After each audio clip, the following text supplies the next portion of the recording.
নমস্কাৰ আফটাৰনুন এক্সপ্ৰেছৰ সৈতে ষ্টুডিঅ'ত মই প্ৰিয়ংকা আহিছো খবৰ মাজলৈ আদালতত দোষী সাব্যস্ত হোৱাৰ পাছতে লোকসভাত অযোগ্য ঘোষণা হ'ব নেকি ৰাহুল গান্ধী লোকসভাত ৰাহুলক অযোগ্য ঘোষণা কৰিবলৈ সাংসদৰ আহ্বান লোকসভাৰ অধ্যক্ষই বিষয়টোত কৰি আছে বিবেচনা আদালতৰ ৰায় স্থগিত নকৰালৈকে অযোগ্য ঘোষিত হ'ব নেকি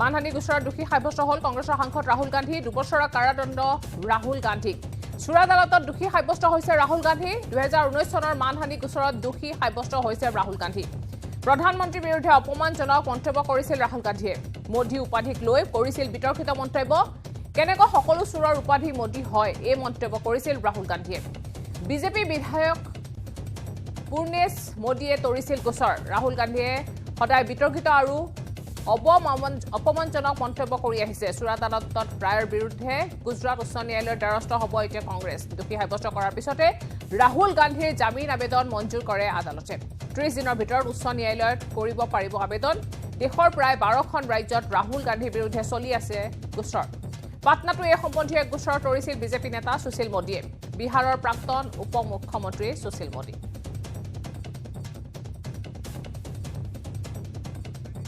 ইফালে আদালতৰ ৰায়ক লৈ ৰাহুল গান্ধীৰ প্ৰতিক্ৰিয়া মোৰ ধৰ্ম সত্য আৰু অহিংসাৰ ওপৰত ভিত্তি কৰি গঢ় লৈ উঠিছে সত্য মোৰ ঈশ্বৰ অহিংসা ইয়াক পোৱাৰ উপায়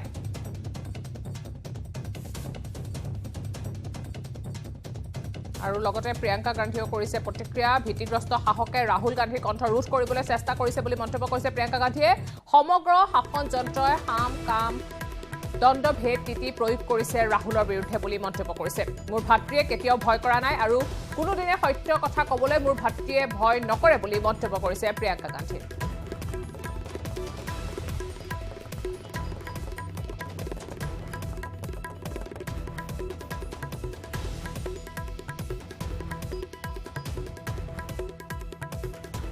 প্ৰিয়ংকা গান্ধীয়ে কৰিছে প্ৰতিক্ৰিয়া ভিত্তিগ্ৰস্ত শাসকে ৰাহুল গান্ধীৰ কণ্ঠ ৰোধ কৰিবলৈ চেষ্টা কৰিছে বুলি মন্তব্য কৰিছে প্ৰিয়ংকাই সমগ্ৰ শাসন যন্ত্ৰই দাম দণ্ড ভেদ নীতি প্ৰয়োগ কৰিছে ৰাহুলৰ বিৰুদ্ধে বুলি মন্তব্য কৰিছে মোৰ ভাতৃয়ে কেতিয়াও ভয় কৰা নাই আৰু কোনোদিনে সত্য কথা ক'বলৈ মোৰ ভাতৃয়ে ভয় নকৰে বুলি মন্তব্য প্ৰিয়ংকা গান্ধীৰ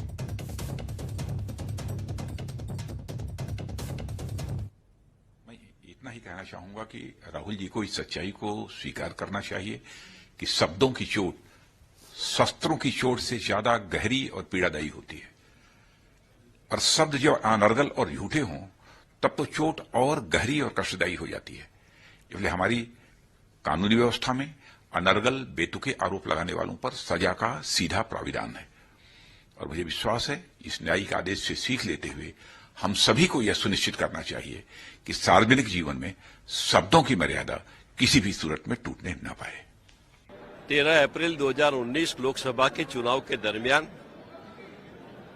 कर्नाटक स्टेट में बेंगलुरु से 100 किलोमीटर दूर कोलार में कांग्रेस के तत्कालीन प्रमुख श्रीमान राहुल गांधी द्वारा जो सभा आयोजित की गई उनमें उनका भाषण था सभी चोरों का उपनाम मोदी क्यों और भी ढूंढो कितने मोदी निकलेंगे इस अनुसंधान में यहां सूरत की कोर्ट में फरियाद की गई आज उनका जो फैसला आया है मैं उस फैसला का स्वागत करता हूं राहुल गांधी जो भी बोलते हैं वो आजकल ऐसा हो गया कि उससे सिर्फ नुकसान ही होता है उनका पार्टी के लिए नुकसान होता ही होता है लेकिन सबके लिए देश के लिए भी अच्छा नहीं है कांग्रेस के कुछ एमपी और कांग्रेस के कुछ नेता मुझे बताया आज भी बताया कि राहुल गांधी का जो रवैया है उसके वजह से सब खराब हो गया उनके पार्टी भी डूब रहा है और साथ साथ में बाकी को भी समाज को गाली देने लगे कम्युनिटी को गाली देने लगे एक बिरादर को गाली देने लगे देश को गाली देने लगे तो बिहार की कहावत है पड़कल पाड़े घी खिचड़ी तो इस बार पाड़े जी को समझ में आ गया कि ये हाउस नहीं है कि जो मन हुआ सो गाली दे दिए और अगर 2 वर्ड स्पंज हो गया तो देह में तिलमिली लग गया। जो कोर्ट ने निर्णय लिया है, ये निर्णय उनके कृतित्व का निर्णय है। जैसा किया वैसा बोया है, और ये अपना नुकसान कम कर रहे हैं, देश का और अपने पार्टी का ज्यादा नुकसान कर रहे हैं। दुनिया भी कहेगा कि भारत का अपोजिशन का लीडर कैसा, जो देश में जाता तो लोगों को गाली देता, विदेश आता तो देश को गाली देता। तो अभी तो शुरुआत हुआ है, जब देश को गाली देने का असर पड़ेगा तो क्या हो। कि हालात जो देख रहे हैं क्या हो रहा है डेमोक्रेसी को लेके, लोकतंत्र खतरे में क्यों कह रहे हैं हम लोग। आज जुडिशरी पे दबाव है, इलेक्शन कमीशन में दबाव है, ईडी, इनकम टैक्स, सीबीआई, जो प्रीमियर एजेंसी हमारी है उनकी क्रेडिबिलिटी बहुत बड़ी रहती थी आज तक, उसका दुरुपयोग हो रहा है, जम करके हो रहा है। तो जो ऐसा माहौल बनता है तो ऐसे फैसले होते हैं, हर फैसला प्रभावित होते ही होता है। वही माहौल बन गया, वही माहौल बन गया है। और राहुल गांधी जी के ये जो कमेंट है, ये तो पॉलिटिकल कमेंट चलते रहते हैं। हम तो 40-50 साल से देखते हैं ऐसे पॉलिटिकल कमेंट। पता नहीं वाजपेयी जी ने, अडवाणी जी ने कितने किए होंगे, कोई सोच नहीं सकता। वो जमाना और था, ये जमाना और, इतना फर्क है। उस जमाने में कभी इस प्रकार के कोर्ट केस नहीं होते थे, और पॉलिटिकली जो लैंग्वेज होती है, पॉलिटिकल आरोप होते हैं, जिससे कि जनता को मैसेज देना पड़ता है कि मोदी नाम के लोग जो हैं वही क्यों ये मतलब ऐसी हरकतें करते हैं। इसका मतलब भी होता है कि मोदी के सरनेम में जो लोग हैं उनको लगता है प्रधानमंत्री हमारा आदमी है, हमें बचा लेगा, हमारा कौन क्या बिगाड़ लेगा, ये भी तो मतलब होता है उसका। इसमें मोदी जी के बारे में क्या उसका समझ हो सकता है, मुझे पता नहीं। राहुल गांधी जी ने जब कहा तो ये पॉलिटिकल आरोप था या एक प्रकार से पॉलिटिकल कमेंट था, उसको लेके इस प्रकार से कोर्ट में भेजा गया। पर ये तो जुडिशरी, अभी तो फैसला हुआ है, मुझे पूरा विश्वास है, जुडिशरी पे हमें विश्वास है कि फैसला आने वाले वक्त में सही फैसला होगा। और इसमें कोई जो इन्होंने कोशिश की है जिस प्रकार, तो जैसे राहुल जी कोर्ट रूम में एंटर हुए, 2 मिनट के बाद कोर्ट ने सजा सुना दी कि मैं आपको आईपीसी के कलम 499 और 500 के तहत आपको गुनहगार करार देता हूं। बाद में उससे पूछा गया कि तुम्हारे सजा के बारे में क्या कहना है, तो राहुल जी ने ये बताया कि मैंने पॉलिटिकल लीडर की हैसियत से जो करप्शन देश में हो रहा है उसको खुला करना ये मेरी प्राथमिक फर्ज है, इसके अलावा मैंने कुछ नहीं किया। फिर दलील हुई है हमारे जो राहुल जी के ओर से एडवोकेट अपीयर था, उन्होंने बताया कि हम कोई कोर्ट की माफी नहीं मांग रहे, हमें कोर्ट की कोई दया नहीं चाहिए, लेकिन जो कुछ हुआ है वो हमारी फर्ज के मुताबिक हमने किया है, और मिटिगेटिंग सर्कमस्टेंसेस भी बताए। और उसके बाद कंप्लेंट के वकील ने दलील की उसके मैक्सिमम सजा होनी चाहिए, और दोनों की दलील सुनने के बाद कोर्ट ने 2 साल की सजा सुना दी। सजा माफी के मुलतवी की जो है उनकी एप्लीकेशन दी गई, और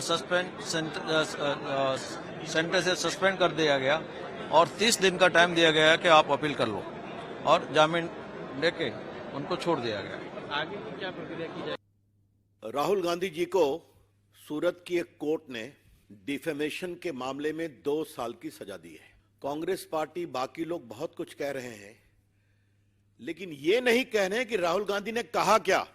ये शिकायत इस बात पर थी कि उन्होंने 2019 के चुनाव की रैली में कर्नाटका में कहा था, कर्नाटका में, how come all the thieves have Modi as the common surname, सारे चोरों का सरनेम मोदी क्यों होता है। इसका मतलब क्या है? मतलब सरनेम नहीं, कहीं की मोदी जाति होती है, मोदी लोग स्पोर्ट्समैन होते हैं, पॉलिटिकल लीडर्स होते हैं, बड़े बड़े डॉक्टर्स होते हैं, प्रोफेशनल्स होते हैं, बिजनेसमैन होते हैं, और आपने ये कह दिया तो आपके खिलाफ कार्रवाई नहीं होगी क्या? क्यों नहीं होनी चाहिए? अगर आप एक पूरे सरनेम को इस तरह से इंसल्ट करेंगे कि जिसका सरनेम मोदी हुआ वो चोर होता है, तो बिल्कुल डिफेमेटरी है ना। और बाकायदे सुनवाई हुई, उनको अपना पक्ष रखने का अवसर मिला, उनके वकीलों ने बहस की, प्रोसिक्यूशन के विटनेसेस आए, जो कानून की प्रक्रिया है उसके अनुसार यह निर्णय हुआ। राहुल गांधी जी को अपनी भाषा में उनका कंट्रोल नहीं है। वो जहाँ भी किसी के भी बारे में कुछ भी बोल देते हैं और एक समाज को बदनाम करने के लिए उन्होंने जिस तरह से वहाँ पर निवेदन किया था, उसके अंदर वहाँ के समाज में, मोदी समाज में बहुत गुस्सा था और इसका जो परिणाम है उसके कारण कोर्ट में केस भी हुआ और आज कोर्ट ने भी उनको सजा यानी गिल्टी साबित कर दी है। सजा का भी ऐलान हो जाएगा। मुझे लगता है कि इनको कंट्रोल करने के लिए ये केस करना भी जरूरी था और हमारे भारतीय जनता पार्टी के वहाँ के पूर्व मिनिस्टर और एमएलए श्री गणेश मोदी, उन्होंने कोर्ट में केस किया था और सभी एविडेंस देने के बाद कोर्ट ने आज ये निर्णय किया है। मैं कोर्ट के इस निर्णय को स्वीकार करता हूँ। बहुत अच्छा निवेदन कोर्ट का। मैं प्रथमे रंजीत शर्मा डांगरिया काखले आहिছো যে গোটেই বিষয়টো যে 2019 এটা গোচৰ আৰু তাৰ পিছত আজি সুৰত আদালতত এনে ধৰণৰ এটা ৰায় দিয়া হৈছিল যে 2 বছৰৰ কাৰাদণ্ড, তাৰ পিছত অৱশ্যে জামিন লাভ কৰিছে। সব মোদী চোৰ হে এই শব্দটো কৈছিল। তাৰ পিছতে বিভিন্ন জায়গাত গোচৰ হৈছিল। পাটনাটো এটা গোচৰ হৈছিল, সোশ্যাল মিডিয়াত উৰিছিলে, গুজৰাটত হৈছিল আৰু দেশৰ অন্যান্য আদালতত হৈছিল। আজি আদালতে ৰায়দান দিছে, আদালতৰ ৰায়দানটোক মানিব লাগে। আমাৰ দেশত ন্যায় ব্যৱস্থাটোক সৰ্বোচ্চ ব্যৱস্থা বুলি কোৱা হয় আৰু সকলো লোকে আদালতৰ ৰায়দানক মানি লয়। আদালতে তেওঁক জামিনো দিছে। গতিকে তেওঁলোকৰ এতিয়া স্কোপ আছিলে হাইকোৰ্টলৈ যোৱা, সুপ্ৰিম কোৰ্টলৈ যোৱা, সেইটো নকৰি পেলাই আদালতৰ বিৰুদ্ধে ধৰ্ণা দিবলৈ আৰম্ভ কৰিছে কংগ্ৰেছে। আমি দেখিছোঁ অলপ আগতে দিল্লীত তেওঁলোকে ধৰ্ণা দিছে। মল্লিকাৰ্জুন খৰ্গেৰ দৰে জ্যেষ্ঠ নেতাই আদালতৰ বিৰুদ্ধে ষ্টেটমেণ্ট দিছে। তেওঁ কৈছে যে জাজক ইনফ্লুৱেঞ্চ কৰা হৈছে, জাজসকলক আঁতৰাই দিয়া হৈছে। এতিয়া নতুন জাজ অনা হৈছে, জাজক ট্ৰেন্সফাৰ কৰা হৈছে, জাজক ট্ৰেন্সফাৰ কৰি ৰায়দানৰ কাৰণে মানে অনুকূল বা তেনেকুৱা ধৰণৰ এটা ব্যৱস্থা এটা গঢ়ি তোলা হৈছে। এই যে কংগ্ৰেছৰ এই আচৰণ, কংগ্ৰেছে একো নামানে। কংগ্ৰেছে গান্ধী পৰিয়ালক বাদ দি কংগ্ৰেছৰ কাৰণে না সংবিধান আছে, না ন্যায় আছে, না কিবা নীতি আছে, না সংসদ আছে, একো তেওঁলোকে নামানে। তেওঁলোকে এটাই বস্তু মানে, সেইটো হ'ল কংগ্ৰেছৰ কাৰণে গান্ধী পৰিবাৰ সৰ্বোপৰি। এই গান্ধী পৰিবাৰ সৰ্বোপৰি মানসিকতাৰ কাৰণে আৰু কংগ্ৰেছ ভাৰতবৰ্ষত গণবিচ্ছিন্ন হৈছে। ভাৰতৰ মানুহে কংগ্ৰেছক নস্যাৎ কৰিছে। তাৰ আজি প্ৰমাণ দেখা গৈছে যে কংগ্ৰেছে কি কৰিছে। কংগ্ৰেছে ধৰ্ণা দিছে। কাৰ বিৰুদ্ধে ধৰ্ণা দি আছে? আদালতৰ বিৰুদ্ধে ধৰ্ণা দি আছে। আদালতৰ ৰায়দান দিছে, আদালতৰ ৰায়দানটো আইনী প্ৰক্ৰিয়াৰ এটাক চেলেঞ্জ কৰিব লাগে, চেলেঞ্জ কৰক। সেইটো নকৰি কংগ্ৰেছে ধৰ্ণা আৰম্ভ কৰিছে আৰু আদালতৰ বিৰুদ্ধে শ্লোগান দি আছে। এইটো এটা অশুভ লক্ষণ। কংগ্ৰেছে এটা অশুভ পৰম্পৰা আৰম্ভ কৰিছে, অগণতান্ত্ৰিক পৰম্পৰা আৰম্ভ কৰিছে, অসংসদীয় পৰম্পৰা আৰম্ভ কৰিছে। তাক আমি গৰিহণা দিছোঁ। মমিনুল আৱালো আছে, যিহেতু মমিনুল আৱাল ডাঙৰীয়া এই গোটেই বিষয়টোত যে ৰাহুল গান্ধীৰ বিৰুদ্ধে যিটো গোচৰ আছিলে সেই গোচৰত ৰায় প্ৰদান কৰিলে আৰু তাৰপিছত নহয়, আজিৰ পৰিৱেশটোত এটা কথা স্পষ্ট হৈছে, কংগ্ৰেছ যে ভাৰতীয় গণতন্ত্ৰৰ প্ৰতি ভাবুকি, সেই কথাটোকে আজি কংগ্ৰেছৰ আচৰণে পুনৰবাৰ প্ৰতিপন্ন কৰিছে। ভাৰতবৰ্ষই স্বাধীনতা লাভ কৰাৰ পিছৰ পৰা কংগ্ৰেছে যিমান দিন শাসনত আছিল, সিমান দিন বাৰে বাৰে গণতন্ত্ৰক তেওঁলোকে টেটুচেপা দিছিল। ইন্দিৰা গান্ধীৰ দিনা জৰুৰীকালীন অৱস্থাৰ যোগেদি ভাৰতীয় গণতন্ত্ৰক টেটুচেপা দিয়া হৈছিল আৰু কংগ্ৰেছৰ সেই চৰিত্ৰটো আজিও আছে। আজি তেওঁলোক শাসনত নাই, তেওঁলোক আজি অস্তিত্ববিহীন, তেওঁলোক আজি শক্তিহীন। তথাপিও তেওঁলোকে ভাৰতীয় গণতন্ত্ৰৰ প্ৰতি সন্মান জনাবৰ কাৰণে, ভাৰতীয় গণতন্ত্ৰৰ প্ৰতি সন্মান প্ৰদৰ্শন কৰিবৰ কাৰণে তেওঁলোক মানসিকভাৱে প্ৰস্তুত নহয়। তেওঁলোকে আজি ন্যায়ালয়ত তেওঁলোকৰ বিশ্বাস নাই।